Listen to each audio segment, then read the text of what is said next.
అందరికీ నమస్కారం అండి. వెల్కమ్ టు బ్లూమింగ్ బాటసారి. నేను మీ వంశీ దేవులపల్లి. క్రిందటి ఎపిసోడ్లో మనం ఆఖరిగా చెప్పుకున్న మాట ఏదంటే, ఈ యొక్క గీతార్థము సంపూర్ణముగా తెలిసి ఉన్నవాడు శ్రీకృష్ణ పరమాత్మ మాత్రమే. మిగిలిన ఎవ్వరికీ కూడా ఈ గీతార్థము సంపూర్ణముగా తెలియదు. అంత లోతైనది భగవద్గీత అని చెప్పి మనం క్రిత అధ్యాయంలో అక్కడితో అది ఆపడం జరిగింది. అయితే గీత సర్వశాస్త్రసారము, సర్వశాస్త్రములోని సారం అంటే ఇప్పుడు మనకు అర్థమయ్యే భాషలో చెప్పాలంటే అవుట్పుట్ అన్నమాట. మొత్తం అన్ని శాస్త్రంలో ఉన్న మెయిన్ అవుట్పుట్ ఏదైతే ఉందో దానికి భగవద్గీత సమానంగా ఉంటుందట. ఈ భగవద్గీతని విశ్వమత గ్రంథము, యూనివర్సల్ స్క్రిప్చర్ అని కూడా పిలుస్తూ ఉంటారండి. అయితే ఇక్కడ ఒక శ్లోకం ఉందండి. సర్వోపనిషదో గావో దోగ్ధా గోపాలనందన పార్థోవత్స సుధీర్భోక్త దుగ్ధం గీతామృతం మహత్. ఉపనిషత్తులు అను ఆవులను ముందుంచుకొని అర్జునుడును దూడను నిమిత్తముగా చేసుకుని గోపాలనందనుడను తానే వానిని పిండి బ్రహ్మజ్ఞానామృతమును ఆ క్షీరమును ముముక్షులకు పంచిపెట్టాడు. ఆ క్షీరమే భగవద్గీత. ఇది చదువుతూ ఉంటేనే ఇదొక వైబ్రేషన్స్ వస్తున్నాయండి. ఉపనిషత్తులన్నింటినీ ఆవులుగా అనుకుని అర్జునుడిని దూడగా భావించి గోపాలనందనుడు అంటే శ్రీకృష్ణ పరమాత్ముడు ఆ యొక్క ఉపనిషత్తుల నుండి పాలన పిండి అంటే జ్ఞానామృతమును పిండి ఆ జ్ఞానామృతమును దూడగా పోల్చిన అర్జునుడికి ఇవ్వడం జరిగింది. ఆ యొక్క జ్ఞానామృత క్షీరమే భగవద్గీత. సులభ శైలిలో, చాలా సులభమైన విధానంలో గంభీర భావములతో నొప్పుచు చాలా గంభీరముగా ఉన్న భావాలతో కూడి ఉన్న సాక్షాత్ భగవంతునిచే లోకమునకు ప్రసాదింపబడిన, సాక్షాత్ ఆ భగవంతుడే లోకానికి ప్రసాదంగా ఇచ్చిన ఉపనిషత్తుల సారమైన భగవద్గీతను పఠించి చదివి అనుష్ఠించి దాన్ని ఫాలో అయ్యి భవదుఃఖమును బావుకొనట ప్రతి జీవి కర్తవ్యమై ఉన్నది. అయితే ఈ ఉపనిషత్తుల యొక్క సారమైన ఈ భగవద్గీతను చదువుకొని ఫాలో అయినట్లయితే భవదుఃఖమును బాపుకొనుట అంటే మనకి దుఃఖములన్నీ కూడా పోవడానికి ప్రతి జీవి కూడా కర్తవ్యమై ఉన్నది. ఈ పని చేయడం అనేది ఖచ్చితమైనది అని చెప్పడం జరిగిందండి. గీత మహాభారత సర్వస్వము. శ్రీ భగవద్గీత మహాభారతములోని భీష్మ పర్వములోని 25వ అధ్యాయము మొదలుకొని 42వ అధ్యాయం వరకు విస్తరించి ఉన్నది. భారతము మహాసముద్రమని అనుకుంటే భారతాన్ని సముద్రంతో పోల్చినట్లయితే గీత దీపస్తంభము, లైట్ హౌస్. భారతము క్షీరము, పాలు అనుకుంటే గీత నవనీతము, వెన్నతో సమానమట. గీత రక్షతి రక్షిత. గీతను ఎవరు రక్షిస్తారో వారిని గీత రక్షిస్తుంది. అంటే గీతను ఎవరు ఆదరిస్తారో, ఆశ్రయిస్తారో, ఆచరిస్తారో, అనుష్ఠిస్తారో వారిని గీత భవసాగరము నుండి కాపాడుతుంది. కనుకనే భయంకరమైన ఈ సంసార సముద్రమును ఎవరు దాటాలని అనుకుంటారో వారు గీత అనే నౌకను ఆశ్రయించాలని శాస్త్రములు ఉద్బోధిస్తున్నవి. అంటే మనకి గీతను ఎవరు రక్షిస్తారో వాళ్ళని గీత రక్షిస్తుందంటే భగవద్గీత అన్న పుస్తకాన్ని మనం బీరువాలో పెట్టి కాపాడుతున్నాము, మన్నెందుకు ఆ భగవద్గీత పట్టించుకోవట్లేదని కాదండి. రక్షించడము అంటే దాన్ని ఆదరించడము, ఆశ్రయించడము, చదవడము, ఆచరించడము, మనకి నిత్య జీవన శైలిలో దాన్ని ఒక భాగముగా చేసుకోవడం. అలా చేసుకున్నట్లయితే గీత ఏదో ఒక రూపంలో శక్తిలో నడుచుకుంటూ రాదండి. మనకు వచ్చిన ఎటువంటి సమస్యకైనా సరే పరిష్కారము ఈ గీతలో దొరుకుతున్నది. మనకి కొత్త సమస్యలు ఏమీ రాకుండా ఎలా నడుచుకోవాలో ఈ గీత మనకి నేర్పిస్తున్నది. కావున ఎవరైతే ఈ సంసారం అనే సముద్రాన్ని దాటాలనుకుంటారో వారు ఖచ్చితంగా గీత అనే పడవను ఆశ్రయించినట్లయితే సకల శుభములతో శ్రేష్టముగా ఈ సంసార సాగరాన్ని దాటుతారని అన్ని శాస్త్రములో కూడా ఘోషిస్తున్నాయి, చెప్తూ వచ్చాయి. సంసార సాగరం ఘోరం తర్తుమిచ్చతియో నరః గీతానావం సమాసాద్య పారం యాతి సుఖే నసహ. దీనికి అర్థం ఏంటయ్యా అంటే, ఇందాక చెప్పిన విధంగా ఘోరమైన సంసార సముద్రమును దాటాలనుకునే మానవుడు భగవద్గీత అనే నౌకను పడవను పొందినచో సులభముగా ఆవలి ఒడ్డును చేరుకోగలడు. గీత ఆచరణాత్మక విజ్ఞానము అని అందరూ గుర్తించాలి. ఇట్స్ ఏ ప్రాక్టికల్ సైన్స్ అండి. గీతా బోధనలను ఆచరించాలి.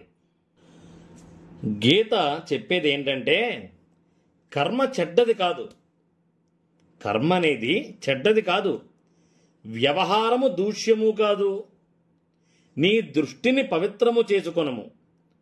అనగా నీ దృష్టిని, నీ చూపుని, నీ ఆలోచన విధానాన్ని పవిత్రముగా ఉంచుకో. అప్పుడు నీవు చేయు కర్మ మహాయజ్ఞమగును. అప్పుడు నీ దృష్టి ఎప్పుడైతే పవిత్రము అనే గాడిని పడిందో అప్పుడు నువ్వు ఏ పనైతే చేస్తావో, నీవు ఆచరించు కర్మ ఏదైతే ఉన్నదో అది మహాయజ్ఞం అవుతుందట. నీ భావమును శుద్ధి చేసుకొనము. అప్పుడు నీవు చేయు వ్యవహారము మోక్షదాయకముగను. నీ యొక్క ఉద్దేశము, నీవు చేసే పని యొక్క ఉద్దేశముని మంచిగా మలుచుకో, శుద్ధి చేసుకో. అప్పుడు ఆ వ్యవహారము ఖచ్చితంగా మోక్షదాయకముగను, సంపూర్ణముగా మోక్షము పొందినట్లుగా సుఖముగా పూర్తవును. స్వకర్మణ తమభ్యర్చ్య సిద్ధం విందతి మానవ. తన కర్మల ద్వారా పరమాత్మను అర్చించి మానవుడు ముక్తిని పొందగలడు అని భగవానుడు తెలిపారు. ఇందుకు అర్జునుడే ఉదాహరణ. నేను యుద్ధము చేయను, నాకు రాజ్యం వద్దు అని పలికిన అర్జునుడు శ్రీకృష్ణ పరమాత్మని దివ్య బోధనలచే, భగవద్గీత బోధనలచే కర్మరంగమున దూముకి యుద్ధము చేసి నేనేమి చేయలేదని నిర్లప్త భావము కలవాడై భయంకర సంగ్రామమును పవిత్ర యజ్ఞముగా మార్చెను. భగవంతుని స్మరించుచో కార్యమును చేయడమే ముక్తికి మార్గము. మామను స్మరయుధ్యచ, నన్ను స్మరిస్తూ యుద్ధము చేయము. ఇదియే కర్మ రహస్యము. యుద్ధం చేయడం గొప్ప కాదుటండి, భగవంతుణ్ణి స్మరిస్తూ యుద్ధము చేయడం గొప్ప. యుద్ధం అంటే అక్కడ అర్జునుడికి చెప్పిన విధములో యుద్ధము. రోజు మనం ఎదుర్కొనే ప్రతి సంఘటన కూడా మనకి యుద్ధము లాంటిదే. కావున నీవు ఏ యుద్ధము చేయి, నీ వృత్తి యందు నీవు ఏ యుద్ధము చేయి, అది భగవంతుని తలుచుకుంటూ ఎప్పుడైతే చేస్తావో అది భక్తిభావంతో కూడిన యుద్ధంగా మారిపోతుంది. ఫలము ఈశ్వరార్పణము చేసి కార్యము చేయట గొప్ప. అంటే ఫలితము నాకు సంబంధం లేదు, అది దేవుడికి ఇష్టం అని చెప్పి నీవు పని మీదే దృష్టి పెట్టు, ఖచ్చితంగా అదే గొప్ప పని అవుతుంది. అప్పుడు కర్మగా ఉండక కర్మయోగంగా మారిపోతుంది. అబ్బా ఏం లైనండి ఇది. Work will transformed into worship. ఎప్పుడైతే నీవు భగవన్నామస్మరణతో యుద్ధము చేస్తావో, నీవు ఫలితముని ఈశ్వరార్పణము చేస్తావో, నీవు చేసే కార్యం మీద మాత్రమే దృష్టి ఉంచి భగవన్నామస్మరణతో నీ కార్యము పూర్తి చేస్తావో, అప్పుడు నీ కర్మగా ఉండక కర్మయోగముగా మారిపోతుంది. మరలా ఒక్కసారి ఇంగ్లీష్లో ఏం చదవాలని ఉందండి. Work will transformed into worship. ఆ మాటలు, ఆ పై మాటలు ఏవైతే ఉన్నాయో నిజంగా అద్భుతాలండి అవి. Work will transformed into worship అంటే మనం చేసే పనిని ఆరాధనగా మారిపోతుందట. బా. అయితే లోకములో ఆధ్యాత్మిక క్షేత్రములో ఒక్కొక్కరు ఒక్కొక్క మార్గాన్ని ఎంచుకున్నారు. కొంతమంది కర్మ మార్గమును, మరికొంతమంది భక్తి మార్గమును, ఇంకొంతమంది యోగ మార్గమును, మరికొంతమంది జ్ఞాన మార్గమును అవలంబించి తమ మార్గమే గొప్పదని, మిగిలిన మార్గములన్నీ కూడా నికృష్టములని వాదించు ఉన్నారు. తమ వాదములను బలపరచుటకు వారు కొన్ని ప్రమాణములను కూడా చూపిస్తున్నారు. ఈ విధముగా స్వమత సంస్థుతి పరమత ద్వేషము, స్వమార్గ సమర్థము, అన్యమార్గ విమర్శము లోకమునందున్నవి. దీని రూపుమాపుటకు శ్రీకృష్ణ భగవానుడు గీతావతరణము చేసి సర్వమత సమన్వయతత్వమును లోకములో వ్యాపింపజేశారు.